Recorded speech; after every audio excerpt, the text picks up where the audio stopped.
I'll call the June 13th, 2022 Carroll County Board of Supervisors meeting to order. At this time, I'll entertain a motion to enter closed session upon the motion and conveyance with the Virginia Code Section 2.2-3711 under A6, A1, A7, and A8. And Mr. Durbin, give us a little insight of that. Yes, Mr. Chairman. The proposed topics would be under A1, personnel discussion, consideration or interviews of prospective candidates for employment, assignment, appointment, promotion, performance, etc. of specific public officers, appointees, or employees of any public body. Specifically, that would be for consideration of appointments to committees appointed by the Board of Supervisors. A6 would be discussion or consideration of the investment of public funds where competition or bargaining is involved, where if made public initially, the financial interests of the governmental unit would be adversely affected. And that would be generally consideration of a possible software contract by the county. Finally, under A7 and A8, consultation with legal counsel and briefings by staff members or consultants pertaining to actual or probable litigation, or consultation with legal counsel employed or retained by the public body regarding specific legal matters requiring the provision of legal advice by such counsel. And specifically, those topics are generally considered the evaluation of a question concerning an employment matter, consideration of an existing contract that the county is party to, and consideration of legal issues concerning a new business or industry. I'll entertain a motion. Mr. Chairman, I make a motion that we enter closed session under the previous mentioned sections. Have a motion, have a second. Second. Motion second, any discussion? Start the vote with Mr. Collins. Yes. Mr. Hill. Yes. Mr. Early. Yes. Mr. Dixon. Yes. Mr. McCall. Yes. And I vote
So moved, Mr. Chairman.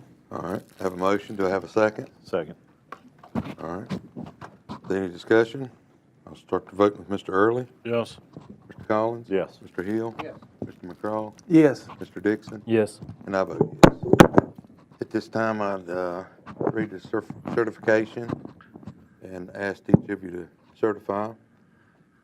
Whereas the Carroll County Board of Supervisors conveyed a closed session this date pursuant to an affirmative recorded vote and to the motion to close the meeting in accordance to the Virginia Freedom of Information Act, whereas Section 2.2-3711, A6, A1, A7, and A8 of the Code of Virginia requires a certification by the Board of Supervisors that such closed session was conducted in conformity with Virginia law.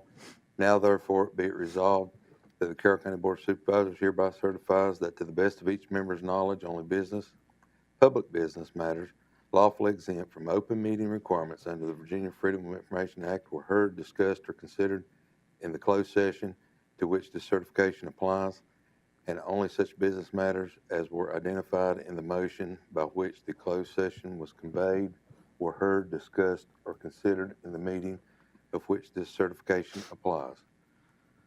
I'll start the certification with Mr. Early, I so certify. Mr. Collins, I so certify. Mr. Hill, I so certify. Mr. McCraw, I so certify. Mr. Dixon, I so certify. and I so certify.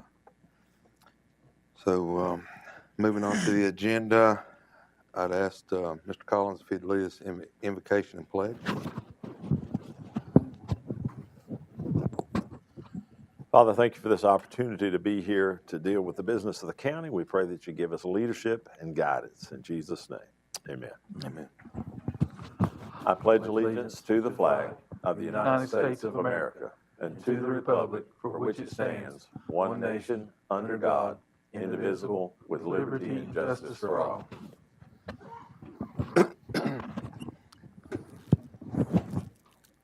So next on the agenda is business recognition, Crooked Oak Restaurant. At this time, I would grant the floor to Mr. Early for this presentation in Laurel Fork District. Thank you, Mr. Chairman. First, I want to recognize the chairman for bringing this to our attention that once a month, we will recognize different businesses throughout the community. I think sometimes we overlook some of the small businesses that pour their heart and soul into their job, their business, incredible amount of work that goes into keeping these small businesses going. So today we're going to recognize Crooked Oak Restaurant out in the Laurel Fork District. I'd like to ask Debbie Brady Stone to come forward, please.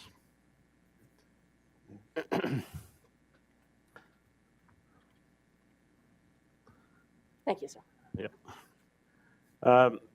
Debbie's husband, Gary Stone, bought this restaurant about 25 years ago. I think it was 1997 or somewhere thereabouts.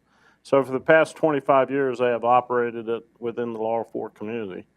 When he bought the restaurant, they remodeled it for a period of time and then opened it up, and it's been open ever since. They employ anywhere from 15 to 16 employees, open 7 days a week. They serve breakfast, lunch, and supper. Fabulous food, great environment. It's so important to have local watering holes like this so that people can get together and share ideas. And, you know, we have so much division within our politics today. It's just a great place where people can sit and talk and not hate each other. So I want to thank Debbie and her husband, Gary, for bringing this to our community and providing such a wonderful service. I know that people come from out there, from all over, from Martinsville, even Dog Ridge, where I live. I go out there on occasion. They've got fabulous cheeseburgers. That's what I always get. And when our son was younger, he used to always go out there and order the Dino chicken nuggets. You still have those? Mm-hmm. He loved them. We take him out there after preschool. So I'll read this certificate. Certificate of recognition proudly presented to Crooked Oak Restaurant for your dedication and service to the citizens of Carroll County. Thank you, Debbie. Thank your husband, Gary. Greatly appreciate it. And I'd like to thank our customers and our staff, because if it wasn't for those people, there would not be a Crooked Oak restaurant. Absolutely. And I want to take 1 minute right now, and I want to thank everybody on the board and the county administrator and the county employees. They have really got the farmers market spiffed up, and it is really catching people's attention when they come in there. And thank y'all for doing that, because it gives us one chance of getting other people to this area more than just once. Thank y'all. Thank you. Thank you.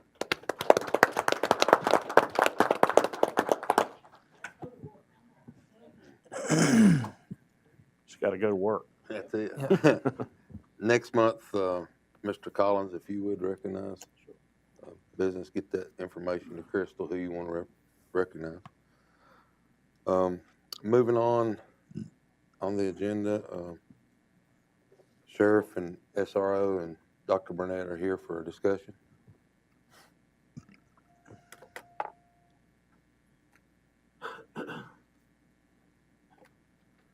And you're welcome too, Mr. Combs. Good evening, gentlemen. Hello. Thank y'all for coming tonight. Absolutely. Thank y'all for letting us be here. We'll keep this brief. Okay. In light of circumstances across this country that we've all been watching, not just in the past 3 to 4 weeks out of Texas, but the circumstances that we have in this country in regards to public safety, and especially our children in the elementary schools. It's been heavy on my heart for some time, as I know most of you as well. It's not something that I share just to myself. Speaking with most of you men and in times past, I know who you are, I know how you feel. It's nothing that I think is any different across this county government. But as a sheriff of this county, I feel it's time that we do something to protect our children in these schools in some form or fashion. We find a way to put SROs in every school in this county. I think the time is way past. I believe we've done a good job, but I also believe it's time that we do a better job. So Dr. Burnett and I have been in discussions. I've been in discussions with some of you in regards to my feelings. It's not something that I take lightly, being a former school resource officer. I understand that everything comes with a cost.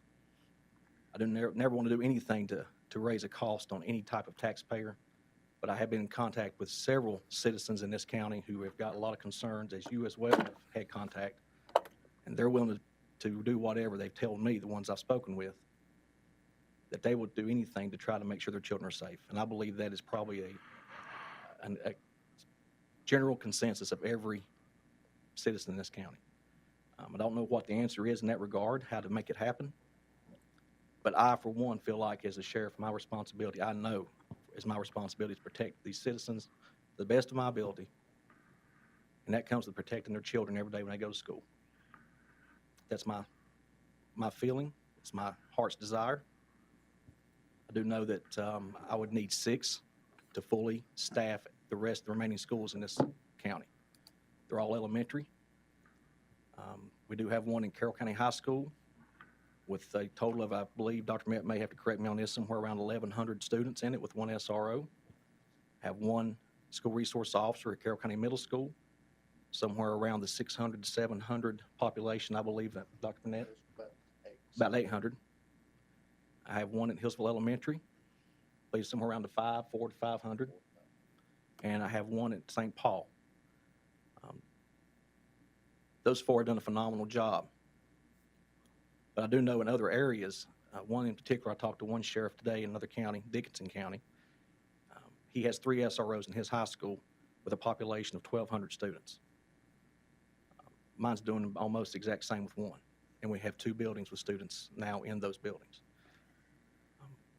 So I'm coming just to say, this is where my heart is to take care of children, to do my part as a sheriff to try to protect our citizens to the best of my ability. And I'm willing to work with you as a board however I can. Dr. Burnett and I have been trying to work together the best we can. I've even spoke with the chief of Hillsville. You know, anything that he could do, he's willing to try to help if possible. And in the town of Hillsville, I'm sure would maybe even feel the same way. I'm not sure. I've not spoken to their council.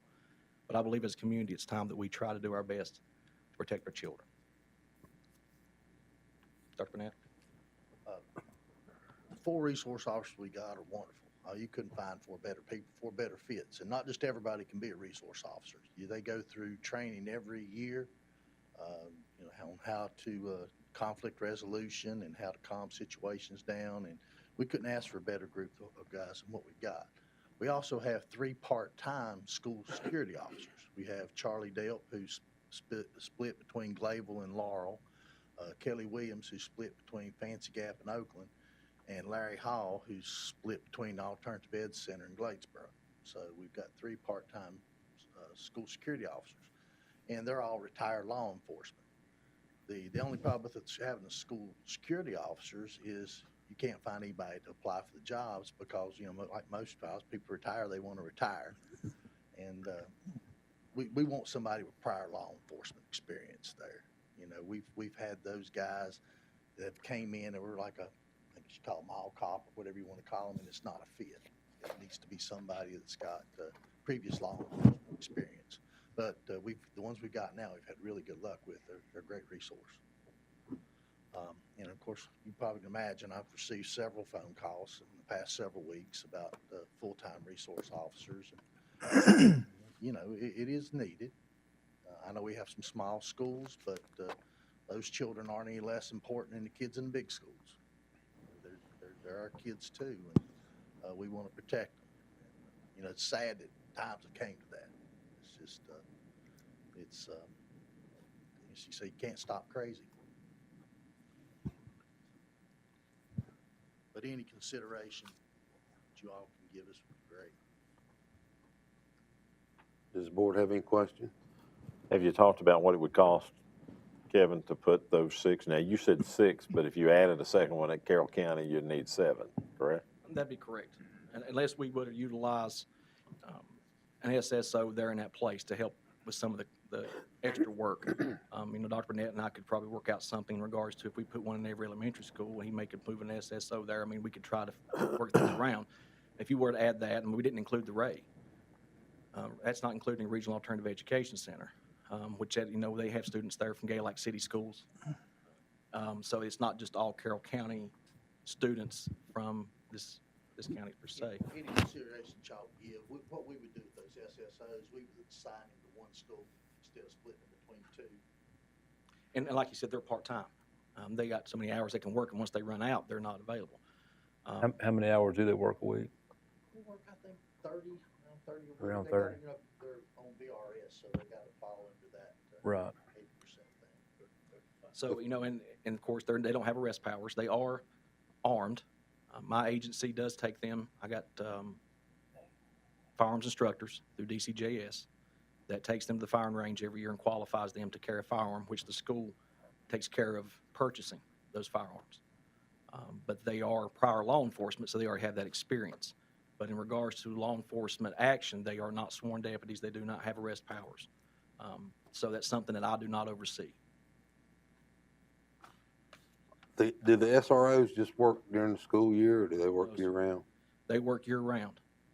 Matter of fact, the way I have it run up under my agency today, they've been in courts, and Lieutenant Combs he's over that division. He can tell you what they do, but today they spent time in court when they try to fill in spots, they do transports, they work under that. It falls upon my school resource, courtroom security, and civil process division. So sometimes they're even serving civil papers. And they're taking transports for temporary detention orders, and they're sitting with emergency custody orders. And they have pull on call. There's an on-call list that they have to be a part of, that they have to be called out in the middle of the night for some of those things as well. Okay. They do cover summer school. And summer school as well. Four summer school sites. Okay. 2 weeks. But we didn't answer the question of cost. The cost.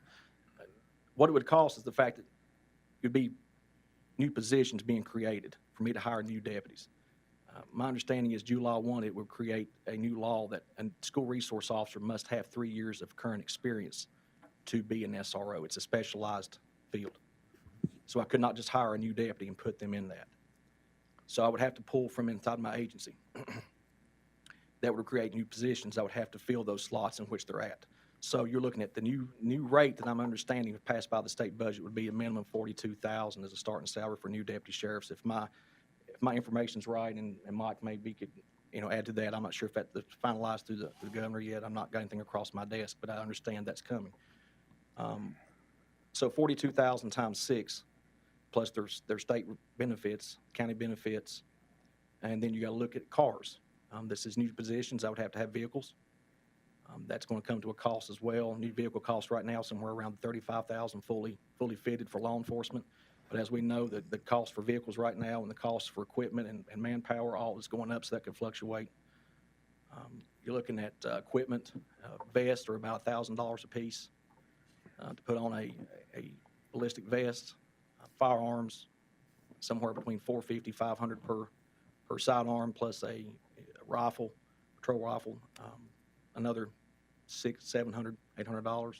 So you do the math on it, you're probably looking somewhere between $600,000 to $800,000 to start, and then an annual salary being covered every year based on that. Just off the top of my head, gentlemen, that's the best I got right now without having everything completed. And Mr. Watson and I have discussed, he may have better numbers than that. He and I have discussed that a little bit. I mean, I can come up with some numbers that do it. You're probably pretty close. I mean, once you do your initial, then you trade out cars. You just, you're looking at about $400,000 a year additional cost on an annual basis once you get past the first year. So, and that's just salaries and benefits on an average. That's hiring 3. That's not doing the whole. You're about 60 grand a person. That's to hire 3 and not 6. That's correct. Double that. So 800,000 a year. I mean, yeah. Yeah, you're about 60 grand a year per officer. If you're 42, you got about 8. Well, you got about 20% on top of it for Social Security, workers' comp, those type things. So if you take 40, 120, that's 48,000 plus anywhere between 6 and 15 a year in benefits. So these will all be added positions, right, that the state doesn't? That's correct. That's correct. Okay. Now, I do know that there's been something, and I'm not clear, and there's been a lot of confusion on how this new budget has been displayed. I've had some conversations with other people in my line of work, and there's a lot of confusion on the way that this new budget's been written up from the state and trying to figure some of it out. But I understand that there's some language in there about, and you gentlemen may know more about this than I do, in regards to supposed to be some looking into state funding of helping for school resource officers. And I'm not sure how that is supposed to come down yet. I've not got any finalization or directives or anything in that nature yet. So I'm not sure if that's something that's supposed to happen in the near future, or looking at next budget year or next year. I'm not sure. I do know, and I hope I'm okay saying this, Dr. Burnett and I talked about 2.5 months ago about a school resource addition prior to all things that's happened. And We applied for a Yes. Department of Criminal Justice grant, and we're waiting to hear on it. We should hear something, I'd say late July for one position, so that can take care of one of those. That bill funded for 3 years. Would that be a school resource or SSO? That'd be a resource officer. We have Okay. a resource officer. I have a question for either one. Active shooter drills, do you all do that? yes, sir. We're actually in the process of planning one training. Dr. Burnett and I discussed that a couple weeks ago, and we just had a meeting last week with my command staff. We're working on those type of scenarios right now, trying to get that in place while school's out, as soon as summer school's over. When that's going on, who evaluates how well the school did, like locking doors, taking cover? We do a self-evaluation. What we did last year, we all came in the auditorium after it was over, debrief, Yeah, talk about things that could have gone better. I'll give you an example. At the high school, when there was shooting going on in one hall, you couldn't hear a thing in the vocational. So, that was an issue that we found out, that, even though you may have a shooting going on way over here. Yeah. Kids in that part of the classroom may not be aware of it, so you gotta have some way of making sure that everybody knows it's locked there. so you had simulations of gunshot in the Yes. school? Yeah. Okay. There's a thing called simulation rounds. They have, it's like blanks, but they shoot like a little rubber pellet. And so when the officers would actually role play, and we want to try to portray someone that's trying to hurt others, they would get shot. Officers would get shot. They would know when they got, this was a bad spot. We actually located a lot of places in the school that was not good. The school was able to go back in and say, hey, no, we didn't realize this would be an issue. This could be a danger. They were able to go in and do some adjustments inside their school, and it was very helpful. But we've got plans for that to go through again this year in some other areas. Are you verified single entry points at all the schools now? Do the SROs check doors during the day to make sure they're locked? They walk through, it's all locked. The worst thing that happens is what happened in Texas, you know, pop the door up, go out, the teacher goes out to the playground, and rather than walking around the building, you stick something in the door. And, now we've got people at the high schools that tend to do the same thing sometimes, so we have to crack down on that pretty hard. And make sure, you know, it's getting better, but you know, you're still gonna have that, maybe that substitute that comes in that, not been in that school before and made proper doors, so we're just gonna have to be extra vigilant in our training to make sure. We've told our principals, you know, to spend every one of the faculty needs to spend a portion of the time just on school safety. We're gonna do some more safety training over the summer for principals, so. We have crisis management plans, they have maps in schools, the sheriff's department does on the computers, the town police has, the state troopers have. They also have, a badge on, they have their badge where you scan and get in. So, All your teachers have that. So the only access, they just use. Correct. Does each one of your doors have that kind of access? Or they have to Not go to all the front? doors, we have certain access points. You know, like at the high school, I think we may have like 5, middle school, we may have 4, and some of the elementary schools, we just have 2. Video monitoring at most all the outside locations? I do have one question too. I do have one question, Norman, because and I appreciate y'all being here tonight, and you know, thank you for reaching out to the board by a conversation. We do have a July work session. Maybe go to the town and see what they would be willing to do to help as well, to give us a better idea of, you know, if they would be willing to maybe do a position or not. And I talked to Shannon today, and he's got 2 open positions now. Yeah. Okay. He's got two positions he's trying to fill right now, and he's having a hard time finding anybody to apply for. because I know that it's been brought up a lot, you know, is the vulnerability of Fancy Gap and some of the schools out next to the interstate. That's really worrying. And you answered one of my questions partially, but I didn't, you know, I was trying to think, you know, of different things and with access points and stuff. Is there ever been any talk of possibly maybe putting some kind of gate or something there going up by the baseball field to get in the back of the school? They're at high school. Yeah, there's a lot of times I've been behind there and the garage doors is up and, you know. With as many vendors as we have coming in and out, you know, Right. food service, you trash people and all that, Mhm. pretty difficult to do. Yeah. We have told our guys, especially in the shop classes, you know, to shut the doors if possible. Yeah. But if not, you know, make sure you're right there where that door's at with the instructor and all. Right. Monitor. I know, like, Anytime you do live work, it's, well, and I know Mohawk, they shut their gate and, you know, to get access, you got like a call button and they'll buzz you in, you know, through that, so. down between the edge of the road or something. Yeah, I mean, that just, you try to think of all ways we can to keep our kids safe in places that are like that. Well, like me, if somebody's determined to do something. They're gonna do it. They're gonna do Yeah, that's it. Right through the front door. Back to the video monitoring, is the only monitoring done through the SRO, or is there cameras in the main office that, They have one front desk, every Okay. administrator has access, I even have access at my office. Okay. If something happens. It's a cloud-based system, so you can pull it down from anywhere. Well, the one, I take it back, right, the one at the high school is cloud-based, and the one to get ready to put in the middle school is cloud-based. okay, And to add to that, Mr. McCraw, as when I was an SRO over there, and my SROs still do this, when you're sitting in Carroll County High School, when you're sitting there as an SRO, you can pull up cameras in every school in the district. So when I would sit in there, I would have monitors that had just my school, and then I'd pull up other monitors, and I would have Gladeville, I would have Laurel. Even though I would not be personally there, I had them on my computer looking at them while they were there, and they don't even know I'm watching. So that is something that my SROs in every school has. Lieutenant Combs has that availability. They're all doing that. Even when they're in their schools, they're watching other schools.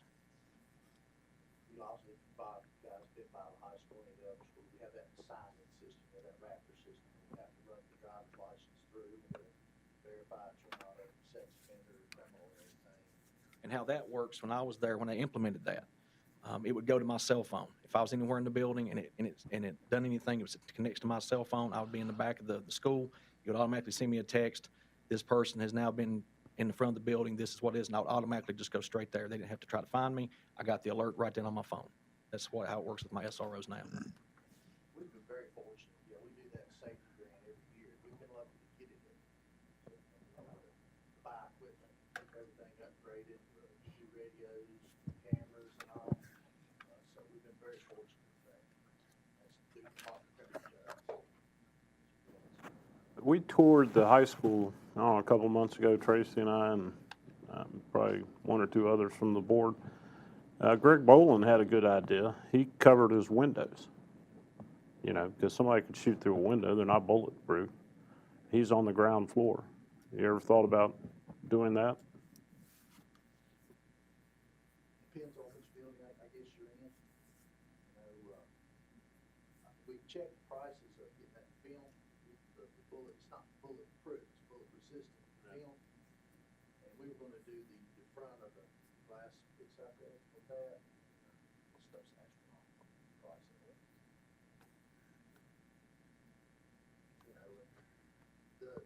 It used to be that you run, or you hide, run, and then fight. That was the acronym.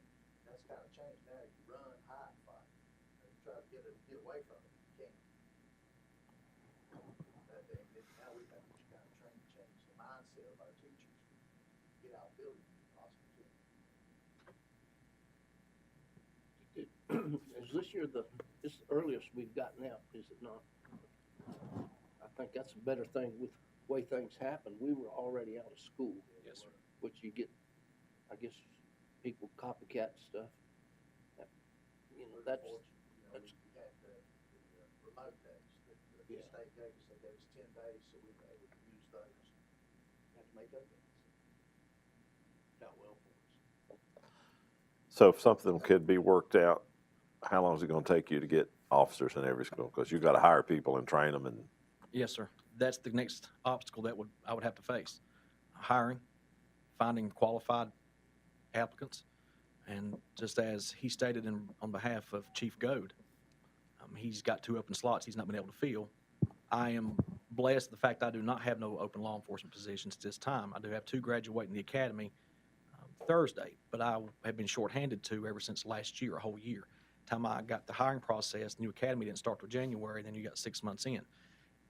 The worst case scenario would be that if I didn't have no one qualified that's already certified, I can put straight on patrol or fill the open slots, then I would have to hire and put through an academy. Well, the next academy starts in mid-June, late June, I'm sorry, in 2 weeks.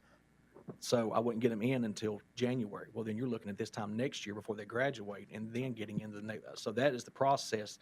And that's why, it's nothing happens fast. I'm hoping that this new pay rate will help in that regard, because as of right now, my agency is the lowest paid sheriff's office around me in regards to starting pay. So I'm hoping that will bring that up to the point that I will be able to have some good quality applicants that would want to come work for the Carroll County Sheriff's Office. As far as getting an SRO trained, it's 1 week. They go to, if they've got 3 years experience, they go to Virginia Beach. Mike and them go every year anyway. They would go to Mike and into the training and they have a special section for movements, which is a week-long training. Yeah, to be an SRO, you got a certain amount of time you have to complete and get certified as school resource. A lot of people has I guess, guided notion that you can just become a police officer and be a resource officer. That's not true. You have got to be specially trained. We're in a process, not only if I put an SRO in there, even if they're already working for me, they're going to have to go through specialized training. They'll have to go through active shooter certification, response, training for law enforcement, and could possibly even be required, and I'm looking at this to be making them required to go through tactical team training to be certified as a TAC member. Right now, I do have one that is a certified TAC team member in one of the schools. I actually have 2 and one other that has been certified in previous position as that. So I have 2 that has that training right now. But I want more training for those folks in that. I do not want to leave anything on the table that I haven't done everything I can to protect our students. We do the active shooter training. Do you guys want to come observe? Absolutely. I really observe it. It's interesting to watch. Well, I will say, just driving the bus, I will say, one of the biggest things that Mike and the others do is training those students, telling them things you do and don't do. And I know one day I did not have my lanyard and have my way in, and I knocked on the door, and about a dozen kids said, "Nope, I won't let you in." You know, so, and that's what they should have done. So that goes a long way. And just to add to this, we look at that from the safety aspect. The resource officer position, if done right, by the right person in those positions, has a major impact on the children and the communities in which they serve in. It's a known fact. If you don't know that, talk to some of the kids that's come out of these schools. They impact our lives, and I believe it makes our communities better for us to do our jobs when they get to be adults. And some of the things they hear, they realize we're not what they're told and what the media always portrays us to be. So it's greater than just one aspect. This impacts lives forever in every aspect. A whole lot of crimes in Carroll County have been solved in high school and middle school by resource officers. They have those relationships with the kids where they feel comfortable going to tell them, hey, this is wrong. Yeah. You ever notice how these people always target gun-free zones? Yes, sir. How about arming teachers?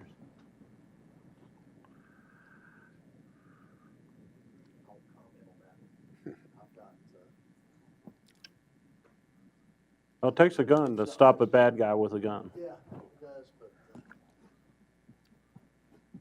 I couldn't imagine my wife. I'm not talking about your wife. I mean, there are plenty of people that are trained. There are people that are, but I don't, I want someone in there who actually knows how to de-escalate a situation, who knows how to react. There's accidents that can have, possibility of accidents, and all the ones that you would have. I'm really willing to go that direction. I would much rather have a qualified individual who's trained in the building.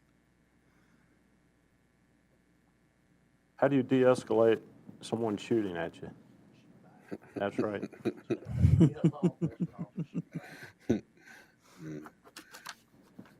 You have a good guy with a gun, whether that be law enforcement or not.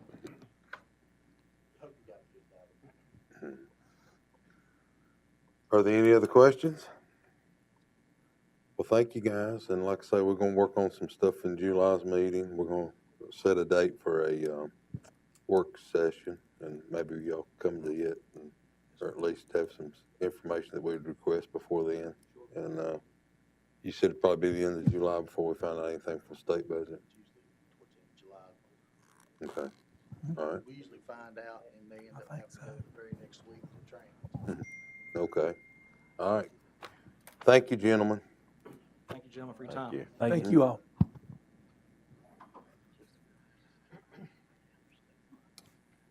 Next on the agenda is citizens' time.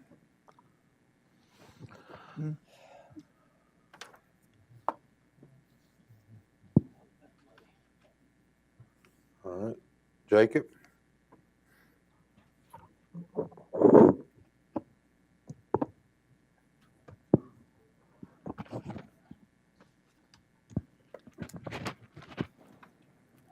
Alrighty.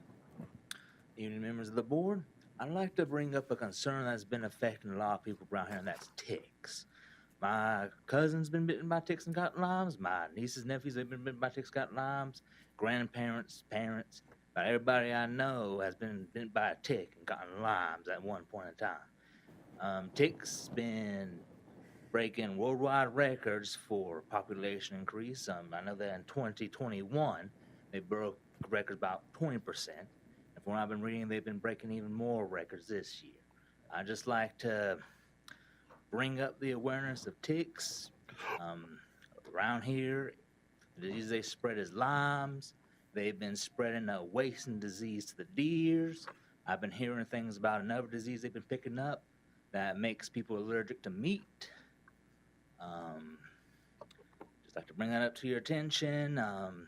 Ask if you could say raise community awareness, see if there's any statewide available programs that can be looked into to, I don't know, cull the deer population or somehow curtail ticks. That's all. Thank you for your time. Thank you, sir. Thank you,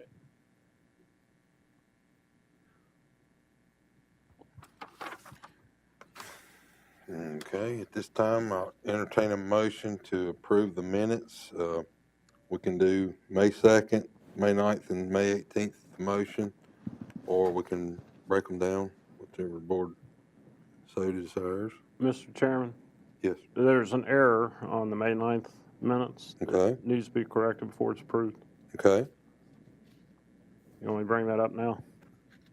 Yes, sir. The VDOT 6-year plan, down at, towards the bottom where they were talking about spot safety improvements. It's like on page 6 or 8, somewhere around there. I brought up the speed limit on Route 58 heading towards the east end of the bypass, and this says Route 52 from Route 58 bypass southbound. That's not what I brought up. I was talking about the business 58 as you approach Spring Willow Road, heading towards the very last interchange on the east side of the bypass. The speed limit changes way back there to 35 miles an hour, and I was hopeful that it could be left at 45 until you get closer to the interchange. That's 58 business, east end of the bypass. Okay.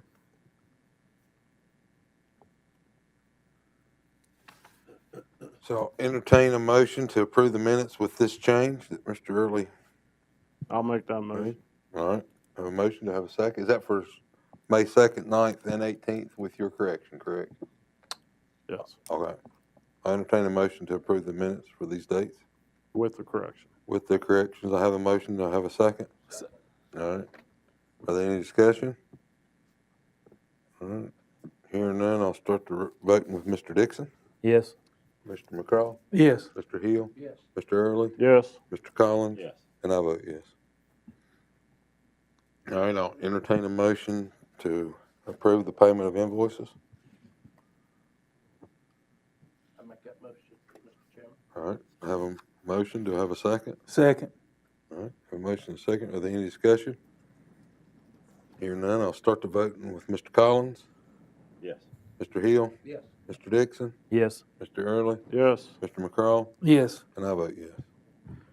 All right, next on the agenda under old business, the 6-year road plan adoption. I see Miss Lisa in the boardroom. I'll just answer any questions that you might have. And Mr. Early, we're studying the correct section, but we wrote it as 52, so we caught that also.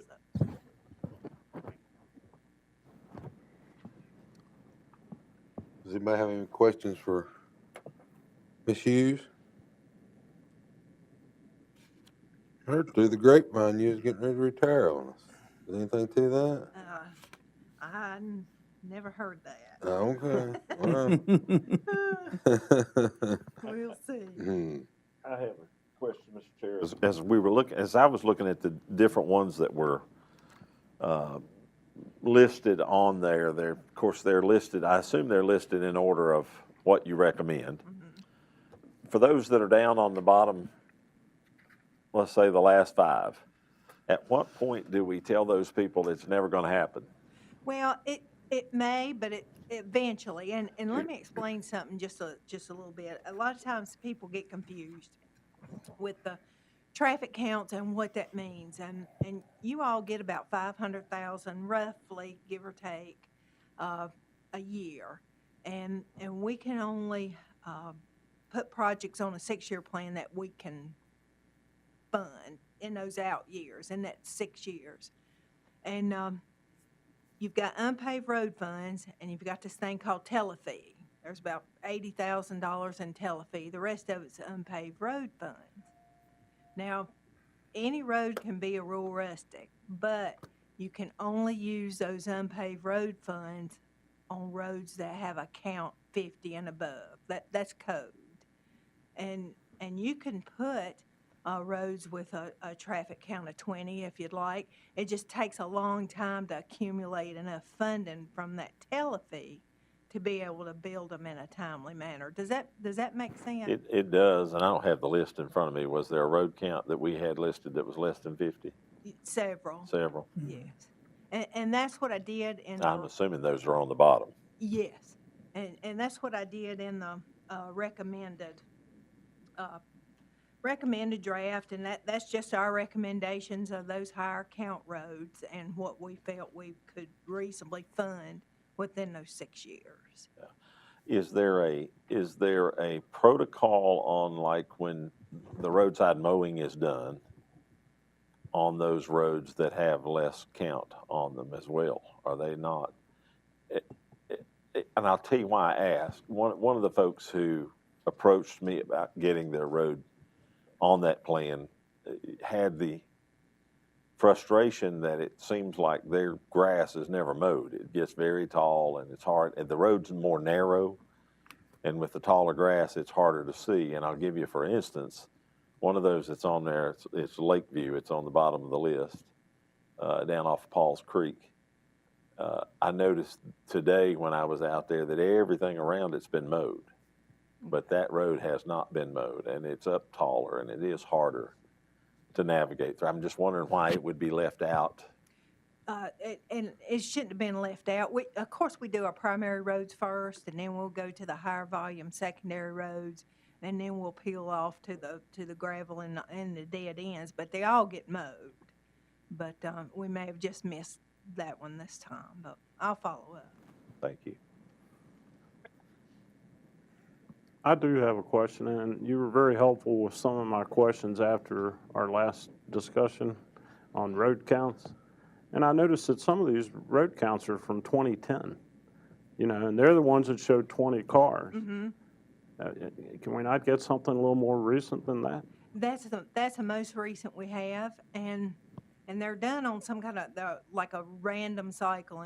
And I know during COVID we didn't count, I think, at all, and I think we're trying to get caught back up. But if we bring up a road, wouldn't that put it high priority to do a fresh count? We can do a fresh count. I'd like to see a fresh count on some of those that I put forth that were from 2010.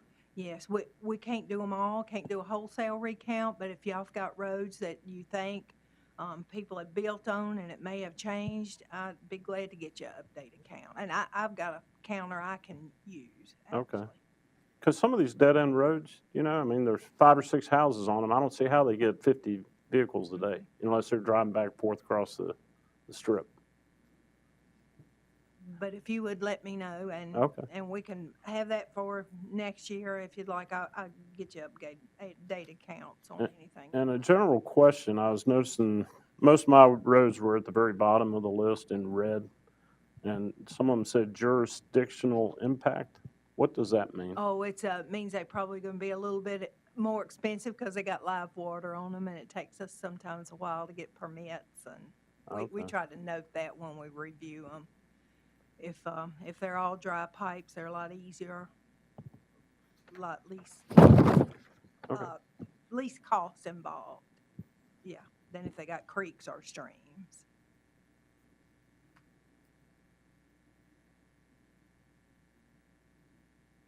Are you going to speak on the resolution of support as well? I can. If you have questions, those are 2 smart scale projects that Carroll County wishes to bring forward this year. And we ask by the application deadline, which is in August, that we have a resolution of support from the Board of Supervisors. Okay. And the first of those projects is a sidewalk project at Carroll County High School. It runs parallel to the high school on 58. It's a really good project. It's been submitted. This would be the second time. It didn't score well that year, like the one round ago. But anyway, it's a worthwhile project. So Mike would like for you all to resubmit that. Okay. And also, the other one is 58 at Harmon's Coastal Church Road. Okay. That was identified as a safety need. It was one of, I think, only 5 in the 12-county Salem district that a study was funded for. And what it is we've got a high accident rate of traffic trying to cross all 4 lanes, going from Colson and from the other road all the way straight across. And what this project does, it limits those straight through movements, sends everybody on both legs to the right, and U-turn to U-turn. Okay. You can go Okay. left in, left out. You can't go left out, but you can't go, and you won't be able to go straight through. But it's access management, safety Okay. problem. Good deal. Does anybody have any more questions for Lisa? That made me think of one more question. Okay. DMV on 58.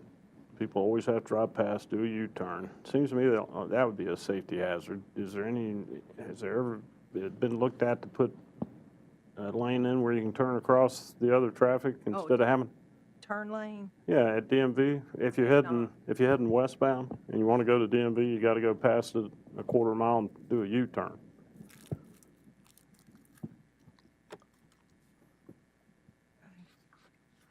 Going back, you gotta go all the way over to Fuel, but you turn come Right. I mean, it's not good.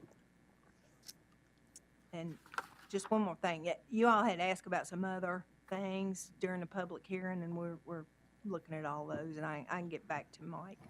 Awesome. Thank you so much, Lisa, All for right, thank you all. coming back and visiting. All right. Next on the agenda, adopt the fiscal year 2022-2023 school budget. Mr. Chairman, I have a couple of statements that I need to read before we get into budget stuff. Okay. Today's discussion involves the county budget. This discussion may include funding for the Carroll County School Board. As many of you know, I have a position of employment with the Carroll County School Board.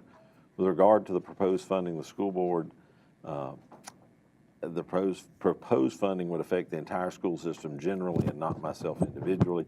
And as a consequence, I'm a member of a group of 3 or more individuals who are employed with the Carroll County School Board and similarly affected by the decision on the proposed funding. Therefore, this situation, the exception of the Virginia State Local Government Conflict of Interest Act, Virginia Code Section 2.2-3112B1 applies to this situation.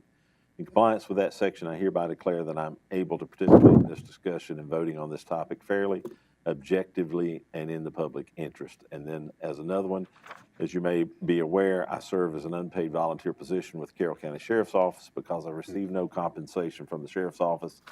The Virginia State and Local Government Conflict of Interest Act does not apply. I want to assure the public that I can participate in consideration of this matter fairly and objectively and in the public interest. Thank you, Mr. Collins. I am going Chairman, I also have a statement. Okay. My wife is an employee of the school, so I'll read this statement. As many of you know, my spouse has a position of employment with the Carroll County School Board. With regard to the proposed funding of the school board, the proposed funding would affect the entire school system generally and not myself or my spouse individually. And as a consequence, I am a member of a group of 3 or more individuals whose spouses are employed with the Carroll County School Board and similarly affected by the decision on the proposed funding. Therefore, in this situation, the exception to the Virginia State and Local Government Conflict of Interest Act, VA Code Section 2.2-3112B1 applies to this situation. In compliance with that section, I hereby declare that I am able to participate in this discussion and voting on this topic fairly, objectively, and in the public interest. And I will add, my wife's salary is paid through a federal program, which does not come through this board. Okay. Yes, Mr. Chairman, to follow on with that, I've advised Mr. Early to make the declaration in an abundance of caution, but there is an argument that it's because these are truly federal funds and not appropriated by the county that it's not required. Okay. I like reading it nonetheless. And I apologize, before we move on to approving the budgets, I do have the resolutions that Ms. Hughes had spoke about and for adoption. A resolution approving VDOT secondary 6-year plan for fiscal year 2022 through 2023 through 2023, 2028, and the secondary system construction budget for fiscal year 2022, 2023. Whereas sections 3.3-23 and 33.1-23.4 of the 1950 Code of Virginia as amended provides the opportunity for each county to work with the Virginia Department of Transportation to develop a secondary six-year road plan, whereas this board had previously agreed to assist in the preparation of this plan in accordance with the Virginia Department of Transportation policies and procedures and participate in a public hearing on the proposed plan 2022, 2023 through 2027, 2028, as well as the construction priority list 2022, 2023 on May 9, 2022. After duly advertising so that all citizens of the county have the opportunity to participate in said hearings and to make comments and recommendations concerning the proposed plan and priority list. Whereas Lisa Hughes, Resident Administrator, Virginia Department of Transportation, appeared before the board and recommended approval of the six-year plan for secondary roads through 2022, 2023 through 2027, 2028, and the construction priority list 2022 through 2023 for Carroll County. Now therefore be it resolved that since this plan appears to be in the best interest of the secondary road system in Carroll County of all the citizens residing in the secondary system, the six-year plan and construction priority list are hereby approved as presented at the public hearing at the regular meeting of the Carroll County Board of Supervisors of Carroll County held at the Carroll County Courthouse on May 9th, 2022 at 6:24. Be it further resolved that a certified copy of this resolution be forwarded to the Virginia Department of Transportation Residency Administrator.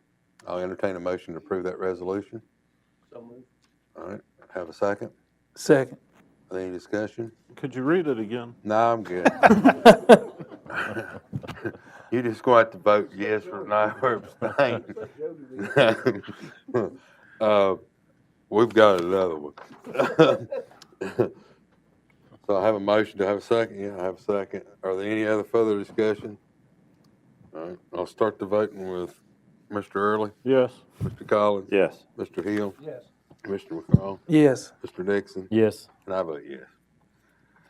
All right, so the next one, resolution of the Carroll County Board of Supervisors of Carroll County, Virginia, authorizing the submittal of certain transportation products for Virginia Smart Scale funding process. Whereas pursuant to the Smart Scale funding process, the Virginia General Assembly is created to means of funding proposed transportation projects across the Commonwealth that is based on scoring criteria and emphasis safety, accessibility, environmental quality, and economic development, hereinafter referred to as Smart Scale process.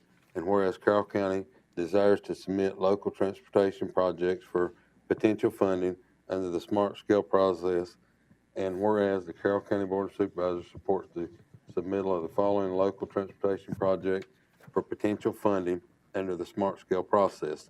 Number one, Carroll County High School Sidewalk project, roadway at high school crosswalk will be widened and accommodate a pedestrian refuge. Number two, Route 58/620, construct a R-cut at an existing uncontrolled full access intersection to provide enhanced operation and safety by reducing conflict points. Now therefore be resolved that Carroll County Board of Supervisors hereby approves the submittal of approved mentioned transportation projects for funding under the Smart Scale process, and be it further resolved that the Carroll County Board of Supervisors of Carroll County, Virginia hereby authorize the county administrator to file the above application through the Smart Scale process online portal on or before the application deadline. I'll entertain a motion to approve that. So moved, Mr. Chairman. All right, have a motion to have a second. Second. Are there any discussion? Hearing none, I'll start the vote with Mr. Early, Yes. Mr. Collins, Yes. Mr. Hill, Yes. Mr. Dixon, Yes. Mr. McCraw, Yes. and I vote yes. All right, and we have one more now before we go to the budget. This is a resolution of the Board of Supervisors of Carroll County, Virginia, to adopt the fiscal year 2022 through 2023 budget. Whereas the Carroll County Board of Supervisors, the board was duly advertised and held public hearings as required by law concerning the adoption of the fiscal year 2022-2023 budget and tax rates, including the budget of the Carroll County Public Schools, and has determined to adopt and approve the county budget.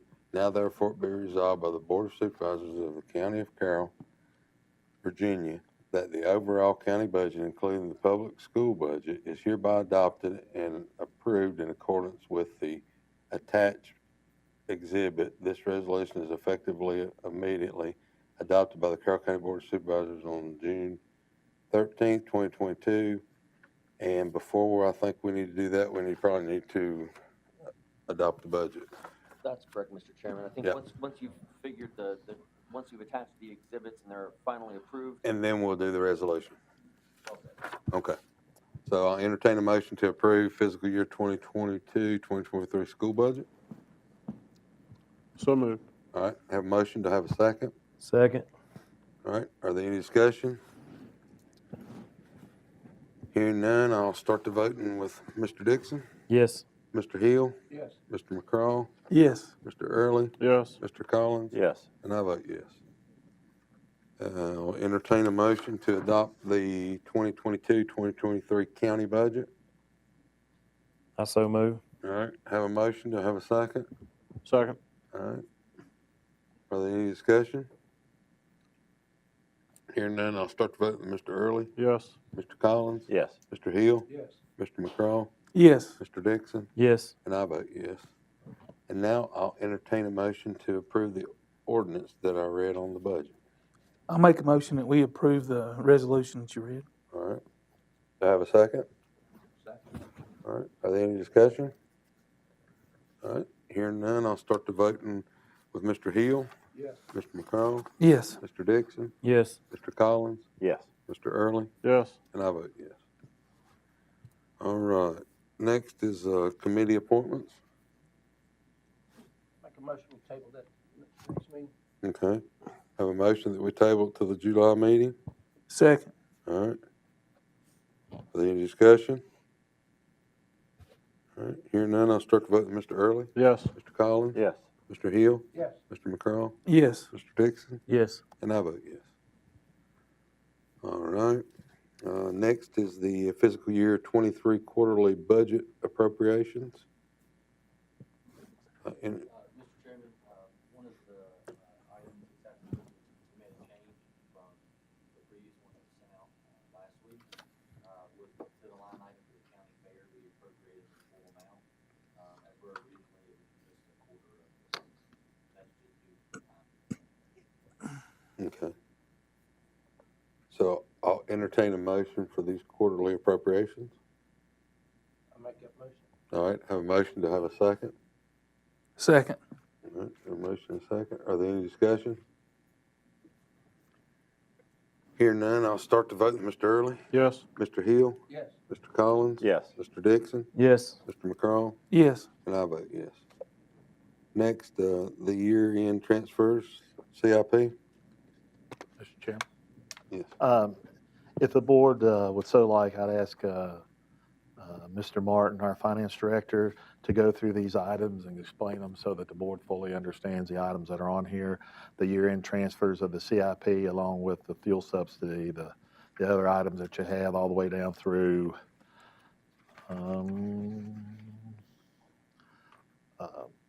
through H.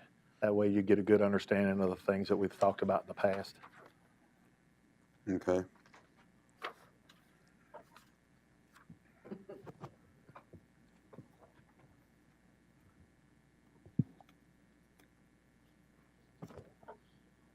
So what we have here first is requesting approval for the following budget transfers and appropriations.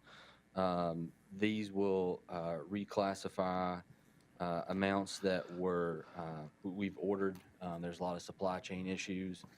We've ordered them in the current year. They're likely not to be fulfilled until after year end. This will transfer that funds over there to the CIP so we can pay for those when they come in. They won't just lapse. The budget won't lapse at year end for those. Additional revenues that we've collected over what was originally budgeted. And then staffing issues that we've had in various departments, we would put that money back for CIP for future needs.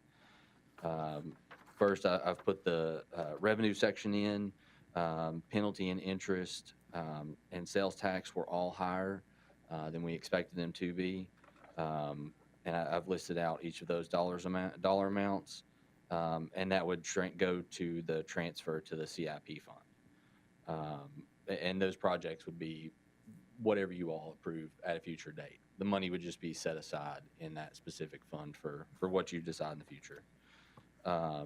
General fund, expenditure, budget transfer section, that's going to be some of those items that are savings that we've had throughout the year. The first one's going to be the capital projects reserve. That's just a budgeted line item where we're trying to pre-fund that CIP. That's money that'll be set aside for projects to be paid for in FY23. Same thing with the economic development projects line item. Moving down is the savings with from staffing shortages that we've experienced throughout the year. And then into the below that is the electoral board and IT maintenance. That's equipment that we either have not been able to order for the electoral board because it's not been required yet. So that gives us the opportunity to set those funds aside to pay for those when the state pushes that new requirement for that equipment out. And then the IT maintenance and IT machinery and equipment, that's for switches and stuff that we have on order that we just haven't been able to get filled, and they don't have us a good time frame on when they'll deliver the products. And then finally at the very bottom is a summary of it. If we transfer those funds, it will sit over in the CIP fund for your future appropriation. All right. Are there any questions? Okay. I'll entertain a motion to approve the year-end transfers to CIP. So moved. All right. Have a motion. Have a second. Second. All right. I'll start the voting. Mr. Early, Yes. Mr. Collins, Yes. Mr. Hill, Yes. Mr. McCraw, Yes. Mr. Dixon, Yes. and I vote yes. So budget appropriation, fire, ENS, fuel. Yes, Mr. Chairman, that is, a few months ago, you all approved an appropriation for a fuel subsidy for our volunteer rescue and fire departments. As of the end of May, May 27th, we've paid out approximately $2,000 to those departments. You had originally appropriated 50, which would leave 48. So I'm requesting if you all would like to carry that over to next year, we would appropriate those funds. They were not included in our budget that was just passed, so it would be an additional appropriation for next year. Have they, is that pretty much we're up to date on the receipts coming in? Yes, we've had to work with them on, what they're required to turn in as far as what was set forth in that original appropriation. They would turn in the receipt with the vehicle number, mileage, or something that would show the equivalent of that. Okay. So it was a little slow to get started, but they've started coming in. All right. I'll entertain a motion to approve this appropriation. I make a motion, we approve this appropriation. All right. I have a second. Second. Are there any discussion? And it is carrying over to next year, correct? This would appropriate Yeah. next year. Any further discussion? We're gonna have to do this again when gas is $6 a gallon. That's why you're appropriating 48,000 because you're going That to probably see won't cover it. it's going to keep coming in and coming in. And I think that you're going to see at the end of May, I think you'll see that we've only done 2,000. I think once they get the reporting in line, you're going to see more and more of it come in because, $4.55 when it's not too long ago, it was $1 a gallon. So, I mean. I remember when it was. What is the, that'll be a question for later, I guess. All right. Any other discussion? I'll start the voting with Mr. Early, Yes. Mr. McCraw, Yes. Mr. Hill, Yes. Mr. Collins, Yes. Mr. Dixon, Yes. And I vote yes. Next, appropriation for animal control. Earlier in the year, we requested an appropriation out of the CIP fund for a new animal control vehicle.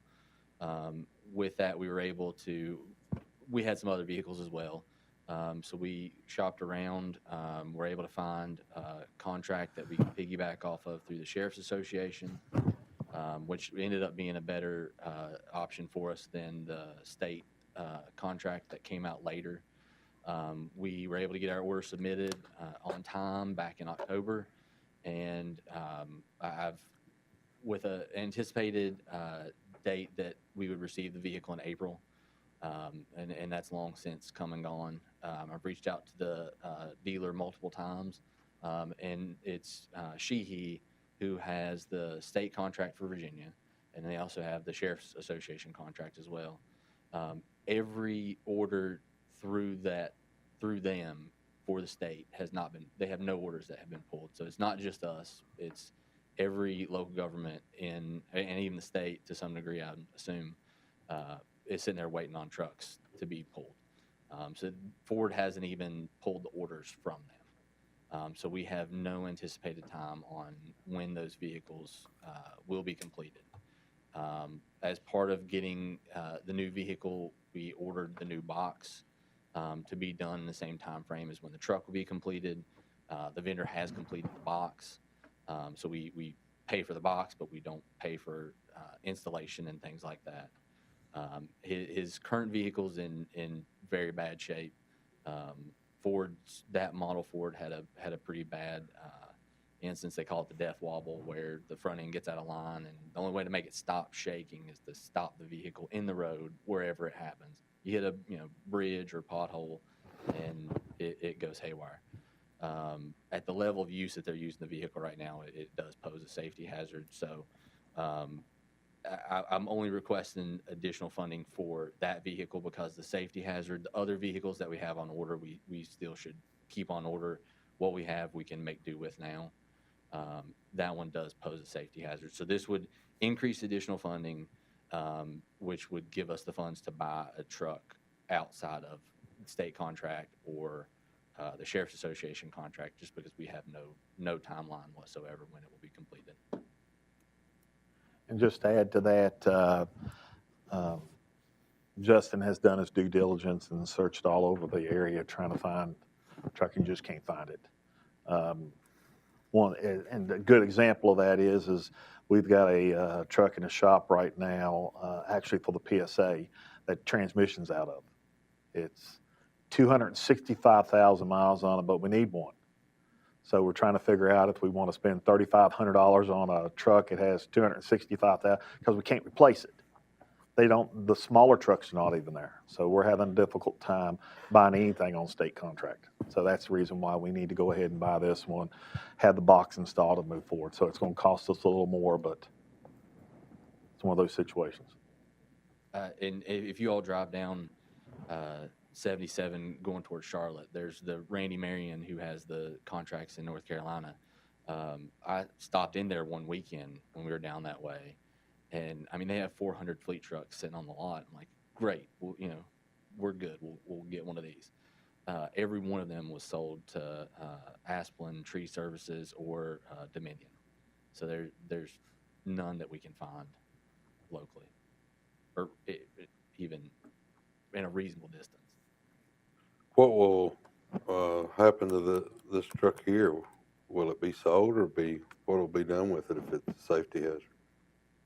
This one here, with it having the box, it should be. I would recommend it being kept, just as a backup, just in case something were to happen at this time. I'll entertain a motion to approve this appropriation. I so move. All right, have a motion to have a second. All right, are there any discussion? I'll start the vote with Mr. Early, Yes. Mr. Collins, Yes. Mr. Hill, Yes. Mr. McCraw, Yes. Mr. Dixon, Yes. and I vote yes. Mr. Next. Chairman, can I ask a question outside of that vote? Yes, sir. Do we really want to keep a vehicle that's a safety hazard? At the level of use it is right now, it's definitely a safety hazard. with having the new split employee day reporting animal control, there could be the possible need where if they, they got into something where they had to round up 20 cats or something, last year, there could be the need that at this time maybe bringing out.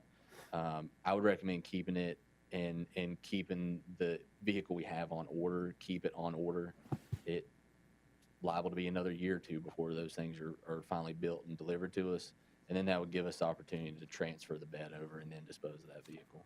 Is there anything that Ford could do or we could do to get it fixed? Over the years, they've tried.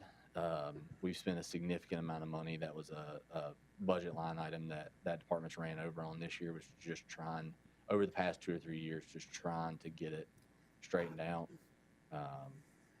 But, being the mileage it has, it's almost 200,000 miles. There's nothing we can figure out. I'm just concerned that in a public forum, we've just identified it as a safety hazard. Suppose something happens.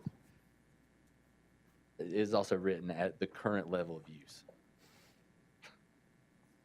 But the intention is to park it out back until we would find another vehicle, find the vehicle that we originally had ordered that could be replaced. At the very minimum, it needs to be a maximum speed that you should operate at. I've experienced that not that. Terry tried to show me. It's typical it wouldn't happen when I was with him. I've had one in the Jeep done the same thing. Be used for emergency situations only, I think is what you're saying, right? Yeah, I mean, more or less, I would recommend keep the other truck on order, and we'll pay for it out of a future year. It's hard to tell when it would actually be completed. And then that gives us opportunity to take the box off then, put it on the new truck, and then we would have 2 functional vehicles at that point. Then we could dispose of it. But when we do dispose of that, we do have to note, that has mechanical, it's drivable but has mechanical issues. We would request disposal and dispose it through GovDeals. All right, next on the agenda is budget appropriation, ARPA, EDA/PSA grant. The animal control, we done did.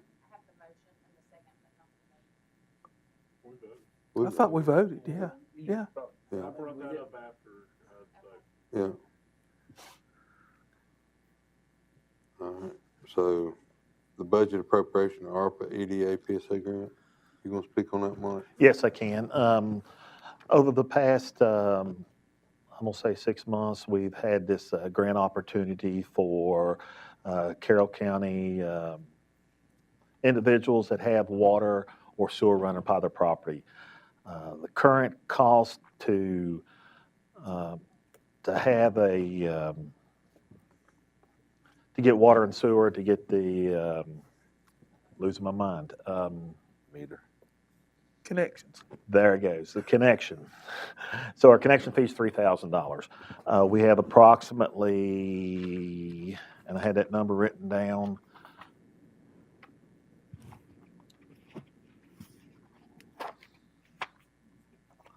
approximately 84 connections that applications in. We've currently, out of the 84 connections, we're getting to the point where we can't fund them all. So what I'm requesting is to appropriate another $100,000 of American Rescue Plan Act funds, and in order to go toward this grant, this will give the opportunity to provide these connections for people of our community. So, I do have one question is, can we, does that something that needs appropriated within this year, or can we talk about that in our work session? whichever way the board would like to go. We have about, I think, right at $252,000 worth of request, and there's $200,000 worth of funds allocated to it, which we're getting ready to do our second drawdown, which we've done 148. So it just slows down the approval process, but it only does it a month. If we'd like to wait until the next Are the, now July. the funds will be, will they be, COVID funds? Yes. But as I said, we could do it next month. It just puts off whether or not we accept any more or provide any more funding for these. I say let's table it till after till our work session, Yeah. our work session. That'd be good. Because my biggest thing is we can't get the setters. You know, it ain't gonna do us no good to approve the. But you know, it's up to y'all. You know, decide. But I'll entertain a motion to approve the appropriation. I make a motion that we table it till after our work session. I have a motion to have a second. Second. All right. Is there any discussion? All right. I'll start the vote. Mr. Hill. Yes. Mr. Collins. Yes. Mr. Early. Yes. Mr. Dixon. Yes. Mr. McCraw. Yes. And I vote yes. RFP for engineering, architectural as needed basis. Justin? So what we did here is we put out an RFP for professional services for engineering and architect. That would also encompass surveyors or anything like that on an as-needed basis. What this will do is we'll, if approved, it would select a short list of vendors that we could then work with, request if there's a project that we need coming up or anything like that. And what we've done is we've included the companies that responded, the type of service that they would provide. Some of them are architects only, some engineering, and some provide kind of a broad array of services. And then I've included their office locations as well. And it would cover the period from July 1, 2022 to June 30th, 2025. Mm-hmm. I'll entertain a motion for this appropriation. Sorry, this is not an appropriation. This is just approving. Okay. For RFP, I apologize.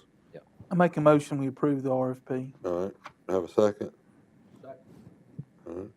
Any discussion? I do have a question. All right. The PSA could use this list as well, because We did, the PSA did something similar last year, but we did write it into the request that the PSA and the EDA could also use these vendors as well. Mm-hmm. Any other questions? If I could ask a question, Mr. Chairman, do we have a standard form of agreement that there's 10 firms reviewing and approving 10 contracts would be a pretty lengthy process? Just for standardizing and efficiency, if we can get one standard form.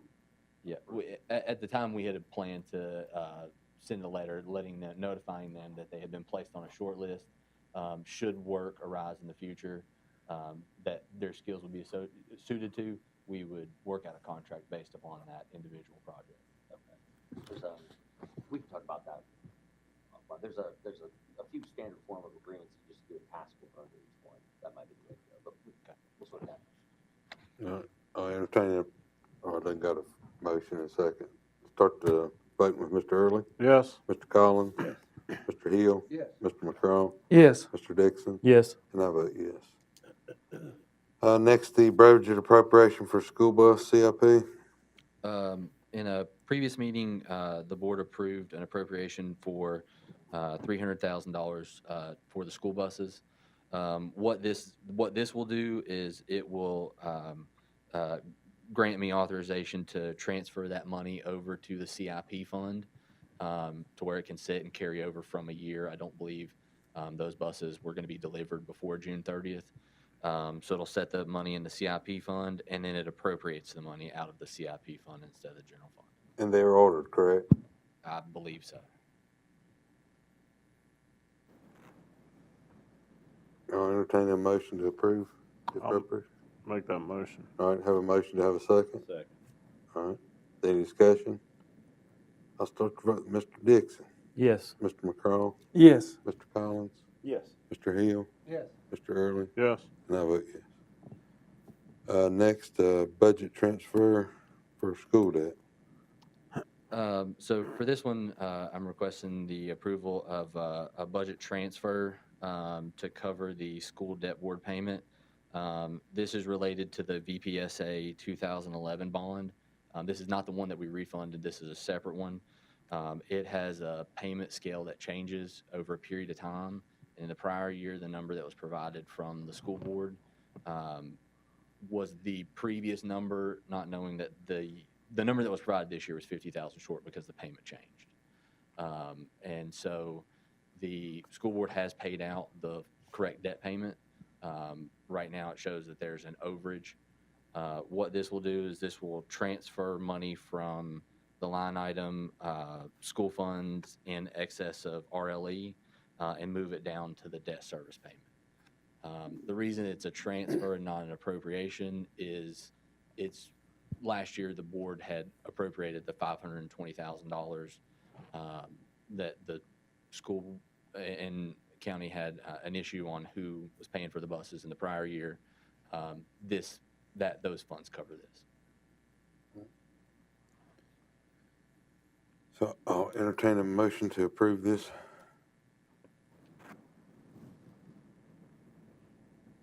I make a motion we do the budget transfer for school debt approved. All right, have a motion, do I have a second?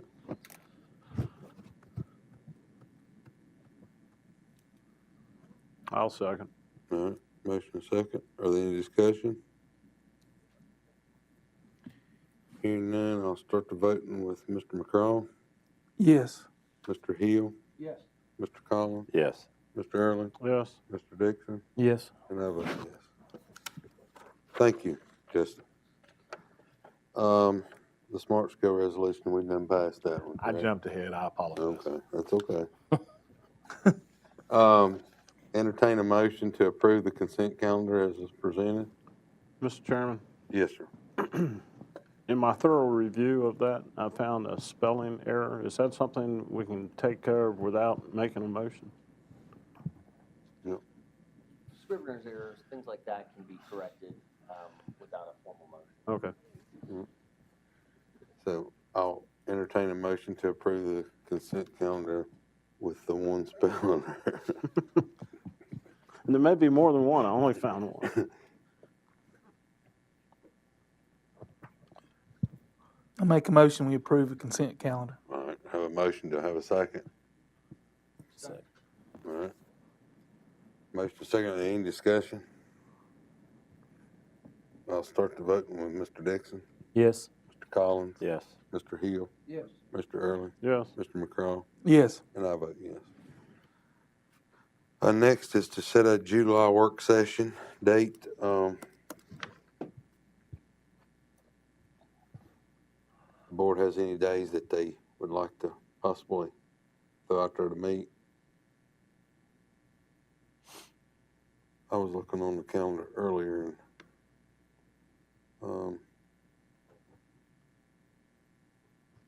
July 4th week's definitely, shouldn't be. We meet again on July 11th. How would the 14th be to come in on that Thursday after our meeting? Would that work? What time? 5 o'clock, 5:30. 5:30, On the 14th? yeah.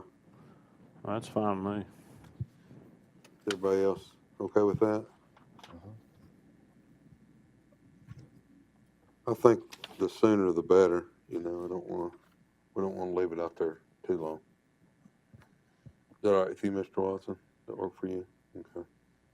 I'll entertain a motion to approve the July work session date as July 14th at 5:30. So moved, Mr. Chairman. All right. Have a motion, to have a second. Second. All right.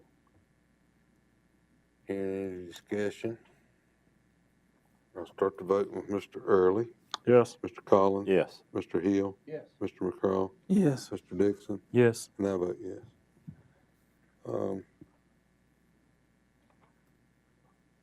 The preparation for L is not, okay.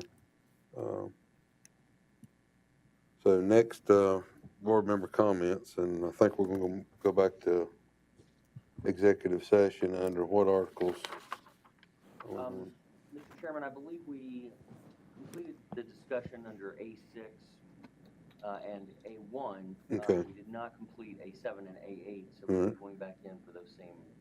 All right, And we will, go into closed session.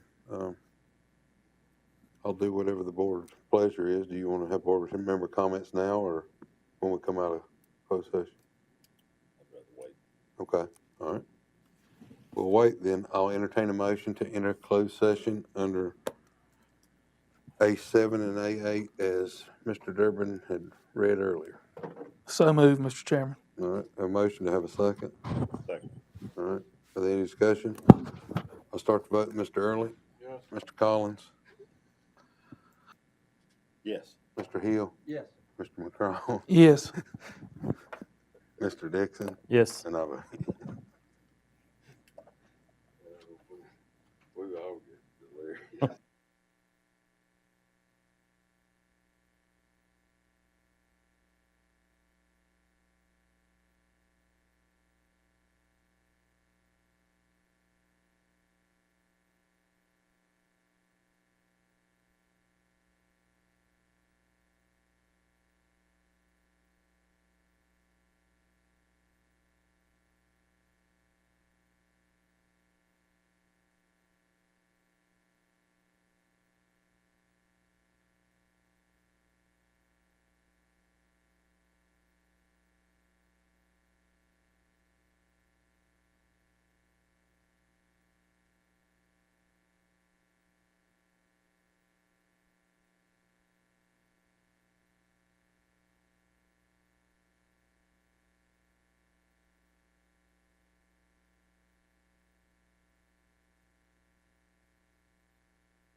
Closed session back into open session. So move. All right. Have a motion to have a second. Second. All right. Any discussion? I'll start the voting. Mr. Early, Yes. Mr. Collins, Yes. Mr. Hill, Yes. Mr. McCrone, Yes. Mr. Dixon, Yes. and I'll vote yes. I asked that each member certify that we spoke about. It was I think I lost my notes here. We just went under A7 and A8, and due to time, I'm not going to read this certification resolution, but I would ask that each one of you certify that we spoke only what we said we was going to go into closed session and speak of it. Under 2.23711 A7 and A8. Mr. Early, I so certify. Mr. Collins, I so certify. Mr. Hill, I so certify. Mr. McCrone, I so certify. Mr. Dixon, I so certify. and I so certify. So that brings us to board member comments. I'll start with Mr. Early. Thank you, Mr. Chairman. Really only two comments. First one being Pam Castle in my district, close to Crooked Oak Restaurant, as a matter of fact, has a cell tower practically in her backyard. And I drove out there and looked at it. I'd like for some restrictions on cell tower placement be put into the land use ordinance that we're looking at, as well as perhaps solar farms and windmills. The only other comment I have is this county has never had more than one animal control vehicle for its use. I'm glad we're getting a new one. We need it. But when it is on the road and fully functional, I'd like to make a motion that that old vehicle, the box be removed and the vehicle be sold or disposed of. We don't need to pay insurance on another car.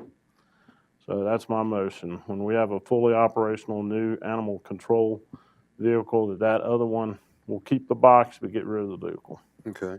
I have a motion to have a second. Second. All right. Motion and second. Any discussion? I'll start with Mr. Collins, Yes. Mr. Early, Yes. Mr. Hill, Yes. Mr. McCrone, Yes. Mr. Dixon, Yes. and I vote yes. Thank you. That's all I have. All right. Mr. Collins?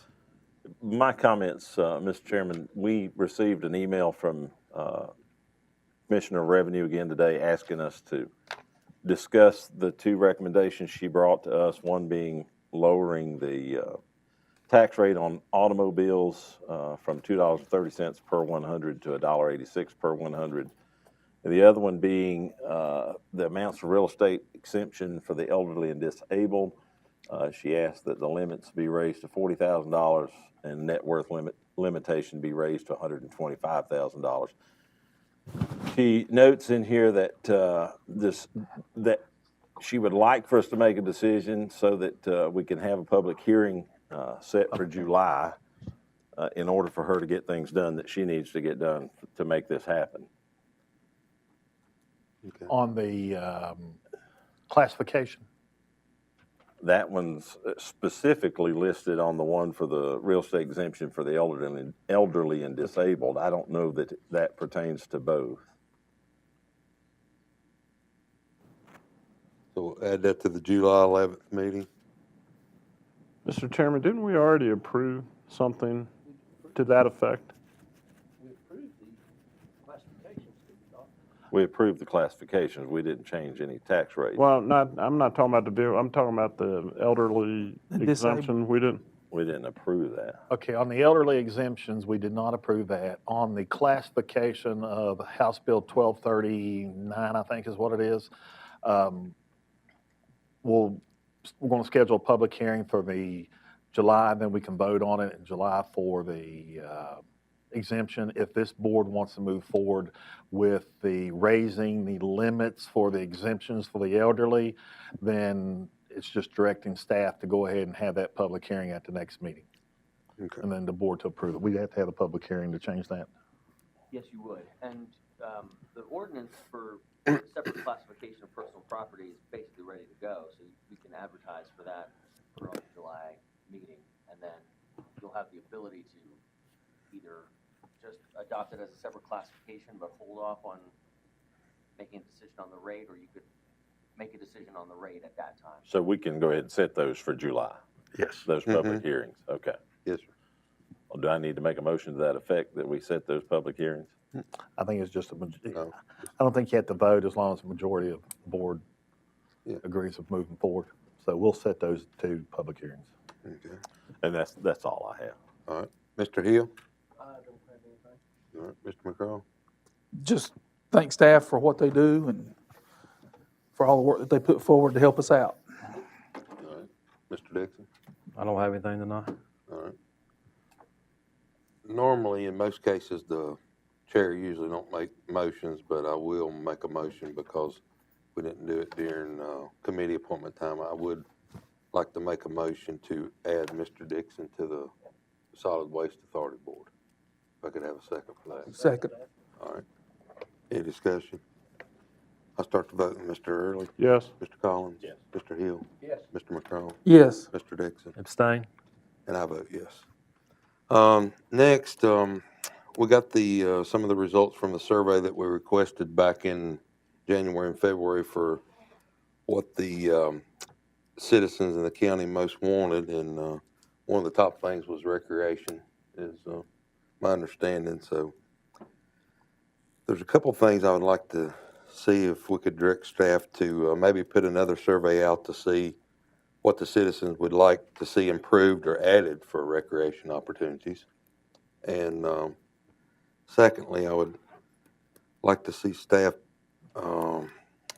maybe reach out, and I'd done a little bit of it myself, to Sparks and see what kind of cost it would be to have some kind of, like down at Dobson, they got the little water park. You know, maybe direct. Spark Industries does it in the state of Virginia, just like a splash pad. Yes, sir. And as we get into our work sessions and stuff, you know, something that the board consider, you know, for our youth, you know. And I appreciate the sheriff and Dr. Burnett coming and the board's willingness to make sure that our kids are safe and can go get a good education, not worry about the craziness of the world at times. And other than that, I think Justin and Mike and Crystal and all the employees of the county, I know end of the year things get crazy, but you know, appreciate all the work on the appropriations and different things. And I'd also like to thank Lisa and VDOT for their work and making a trip here to present to the board. And other than that, I don't have nothing, and so we'll move on to county administrator comments. I don't have anything. All right, county attorney comments? No comments. All right. Well, thank you, gentlemen. I will wish each and every one of you a happy Father's Day coming up. With that, I'll entertain a motion for adjournment. So move. All right, have a motion, have a second? Second. All right, I'll start the vote. Mr. Early? Yes. Mr. Collins? Yes. Mr. Hill? Yes. Mr. McCraw? Yes. Mr. Dixon? Yes. And I vote yes.